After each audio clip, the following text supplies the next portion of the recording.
მშვილდოსნებს რაც შეეხებათ, მშვილდოსნებისთვის არის უფრო ასე ვთქვათ პარტნიორული ურთიერთობა გართობის მაჩვენებელი, ოღონდ ანუ ვულგარულ კონტექსტში გართობას არ გულისხმობ, რა თქმა უნდა, ანუ სიხარული და ბედნიერება უნდა მოუტანოს მშვილდოსანს და ხშირად არის ხოლმე, როცა ძალიან წინ უსწრებენ მშვილდოსნები მოვლენებს, ანუ ძირითადად ანუ რეალობას ვერ აკვირდებიან, ანუ დღეს აქ და ახლა რა ხდება და რა პერსპექტივა აქვს ამ კონკრეტულ ურთიერთობას და ურთიერთობას განიხილავენ ხოლმე ძალიან ხშირად, ანუ პერსპექტივის ჭრილში, ხო? ანუ პერსპექტივის თვალსაზრისით, ანუ რა პერსპექტივა აქვს ამ კონკრეტულ ურთიერთობას. ხო, და აქედან გამომდინარე, მშვილდოსნებს მნიშვნელოვანი არის, რომ ჯერ პირველ რიგში მიიღონ ადამიანები ისეთები, როგორებიც არიან და პერსპექტივიდან კი არ უყურონ პარტნიორულ ურთიერთობებში აი რაღაცა კონკრეტულ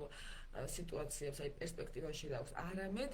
უყურონ იმ გადმოსახედიდან რეალურად ეხლა რა არის და თუ